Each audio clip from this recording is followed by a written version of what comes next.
आज हम जिस शख्स की बात करने जा रहे हैं, अगर उनके नाम के आगे महामहिम न लगा तो ये तय कर पाना मुश्किल हो जाता है कि आखिर उन्हें क्या कहा जाए, क्योंकि ये जो कर सकता है उसे दुनिया का कोई राष्ट्र अध्यक्ष तो छोड़िए, कोई भी हरफन मौला इंसान करने की सोच भी नहीं सकता।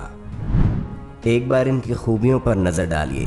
केजीबी का जासूस, मार्शल आर्ट में ब्लैक बेल्ट होल्डर, जंगी जहाज उड़ाने वाला एक पायलट, सेना का टैंक चला सकने वाला एक सैनिक, अभेद निशाना लगा सकने वाला निशानेबाज, हवा से बात करने वाला एक स्पोर्ट्स कार रेसर, नौजवानों से तेज बाइक दौड़ा सकने वाला बाइकर, बर्फ पर आइस हॉकी खेल सकने वाला खिलाड़ी, पानी में शिकार करने वाला शिकारी, जंगली जानवरों से खेलने वाला जियाला, नंगे बदन घुड़सवारी करने वाला एक घुड़सवार, ठंडे पानी में तैराकी करने वाला तैराक, पहाड़ों को लांघने वाला क्लाइंबर, पानी के तल को नाप आने वाला स्कूबा डाइवर, फ्राइंग पैन को अपने हाथों से मोड़ देने वाला पहलवान, और दुनिया का सबसे शक्तिशाली और प्रभावशाली नेता।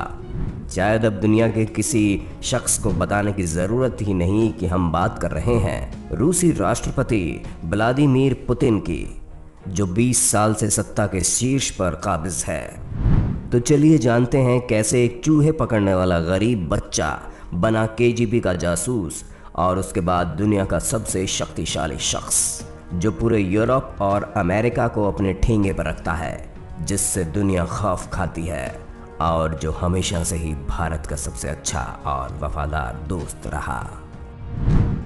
लेकिन शुरू करने से पहले जो नए दर्शक हैं वो हमारे चैनल हिंदी काउंटडाउन को सब्सक्राइब ज़रूर करें, ताकि आगे आप देख सकें हमारे वीडियो सबसे पहले।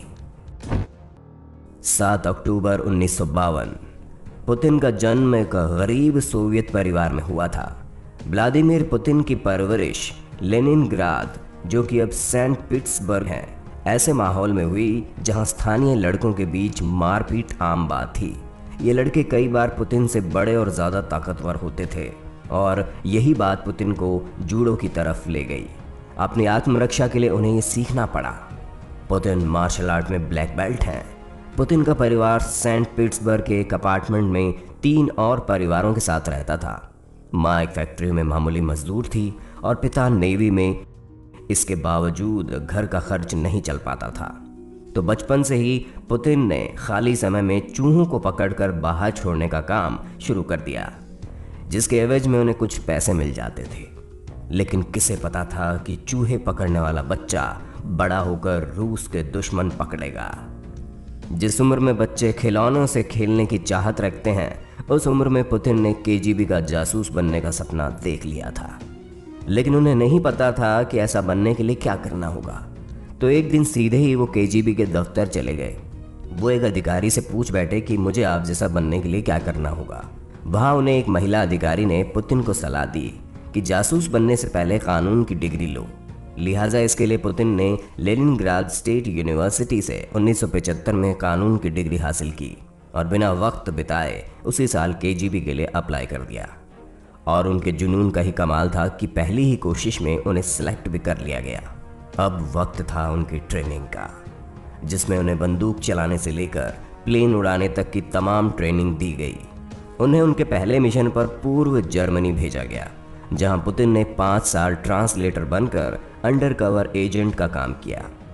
बर्लिन की दीवार गिरते ही वो वापस अपने देश रूस आ गए, जहां उन्होंने लेनिनग्राद स्टेट यूनिवर्सिटी में इंटरनेशनल अफेयर सेक्शन में काम किया, जहां वो नए केजीबी जासूसों की भर्ती का काम देखने लगे। मगर फिर आया सोवियत संघ का सबसे बुरा दौर, जब उसके टुकड़े हुए, गरीबी और करप्शन बढ़ गया। विभाजन के बाद उन्होंने रिटायर होने का फैसला किया।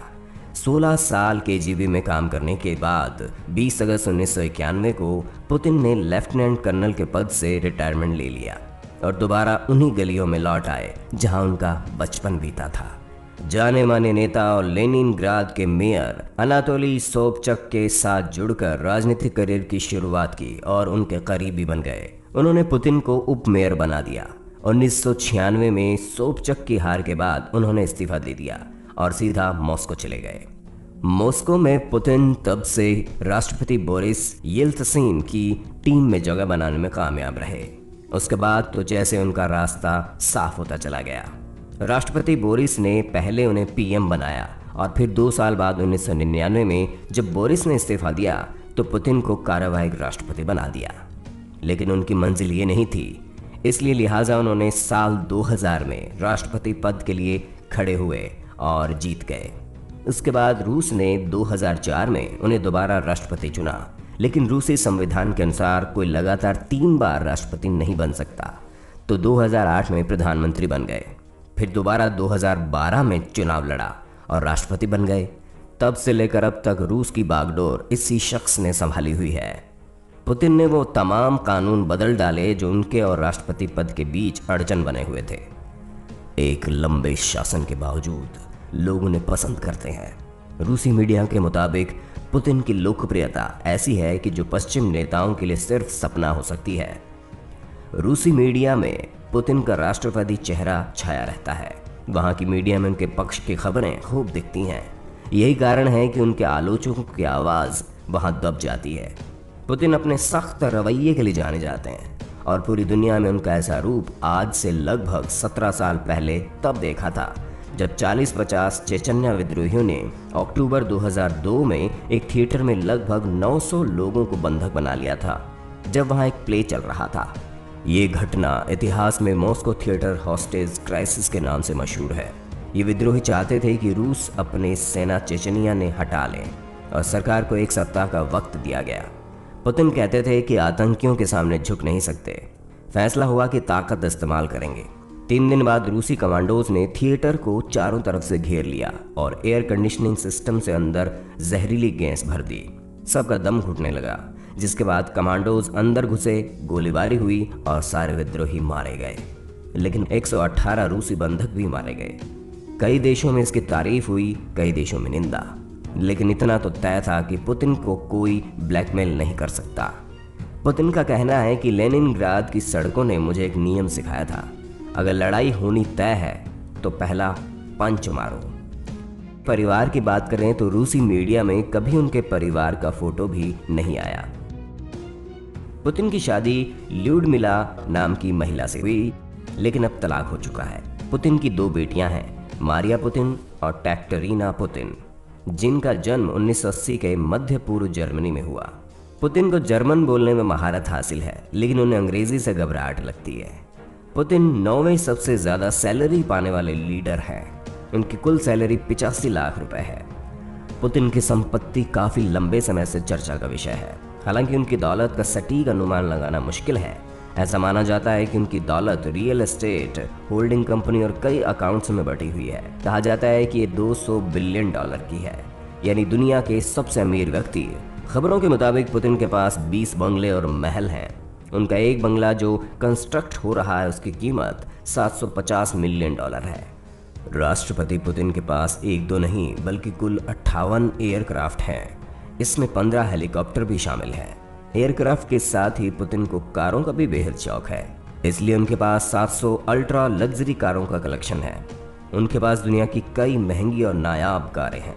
सुपर पुतिन नाम से एक ऑनलाइन कॉमिक श्रृंखला भी शुरू की गई, जिसमें रूसी राष्ट्रपति को एक सुपर हीरो की तरह बताया गया जो आतंकवादियों से लड़ता है।